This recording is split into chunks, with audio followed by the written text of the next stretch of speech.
Hello, Coolers, and welcome back to Viva Barca. Welcome to the home of everything Barcelona. In this episode, we are going to start with the squad list that have just been revealed. Talking about the squad list to face Athletic Club at the Camp Nou. Of course, Athletic Club visit Barcelona tomorrow, Sunday, in what will be a tough game for us. Of course, a crucial game for us to win to ensure that we continue to compete for La Liga this season. We're going to be discussing on that as we move ahead. Then to conclude this episode, talking on some transfer reports claiming that Barcelona will need to offload few players to make important signings in January.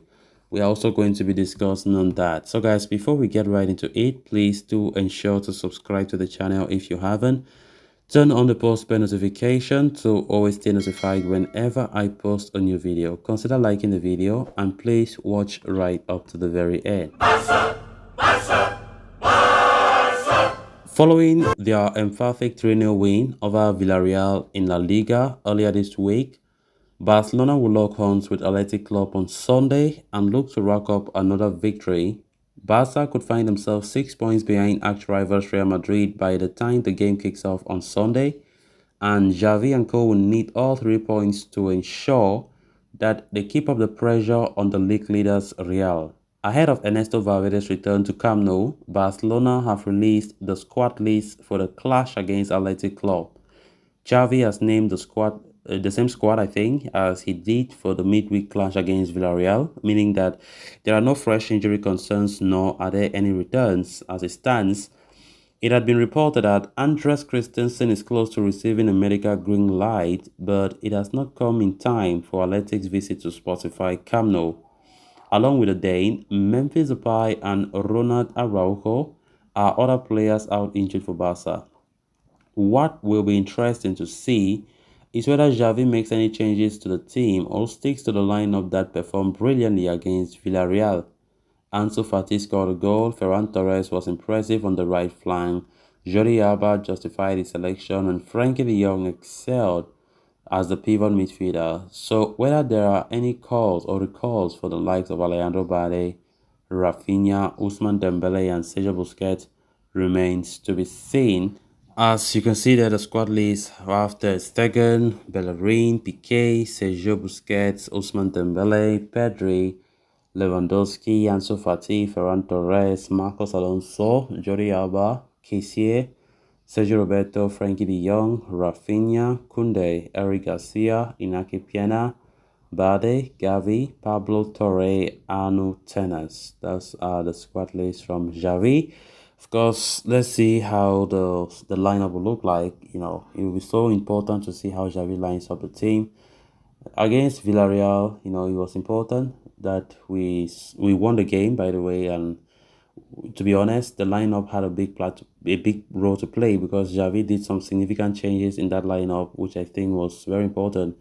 He rested Rafinha and Ousmane Dembele. They did not start that game. Xavi went with a different idea, a different style, because we know Rafinha and Ousmane Dembele are mostly wide wingers. Xavi likes to use them as wide wingers, even though sometimes, especially Rafinha, is not too comfortable with that position.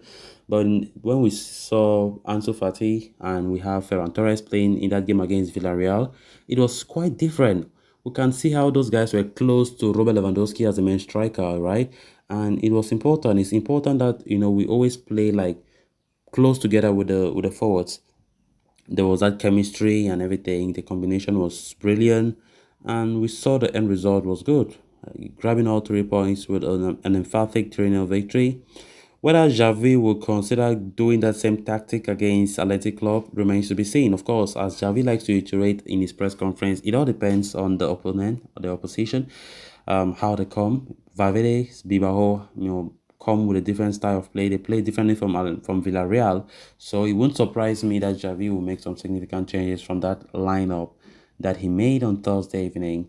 But we just hope that he makes the best choice.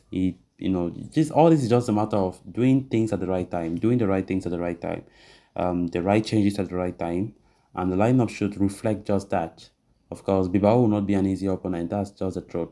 Bilbao will not be an easy opponent for us. Those are guys that can cause trouble. So let's hope that it will be a great game. and let's hope that we play with so much confidence, with boost. Of course, we have, let's not forget that Bayern Munich comes to the Camp Nou after Bilbao, so we have to play that game with caution and play well, preparing ourselves, going into the Bayern game in midweek with some big boost, with big morale, that we can go there and we can win Bayern, even though that one will be more difficult.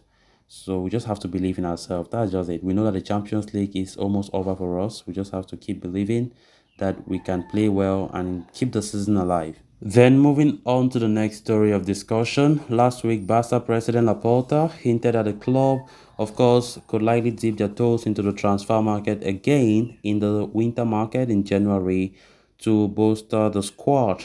FC Barcelona splurged so heavily in the summer, signing the likes of Lewandowski, Jules Koundé, Rafinha, Pablo Torre, along with the likes of Frankie Ziyech, Christensen, Alonso, and Hector Bellerin, who arrived on free. However, FC Barcelona will enter the market again in the winter as there are a couple of urgent needs that seemingly need to be addressed. The pivot position in the middle of the park has emerged as a major concern due to the lack of alternative for Busquets. The Barca's keeper has made some mistakes in the past couple of games, and the club are intent on finding a solution in the month of January. At the same time, a new right back could also be signed, considering Sergio Roberto's underwhelming displays and Bellerin's injury problems. Amidst this, Mundo Deportivo is now claiming that Barca will need to sell a few players if they are to make any important signings during the winter transfers market. It is no secret that Barca had some problems with La Liga's fair play rules during the summer, which played a great part in the delayed registration of players like Koundé, Alonso, Bellerin, and of course, similar issues could occur with any signings they might make in January. Hence, Barca need to generate some salary fair play before bringing in any new faces midway through the season.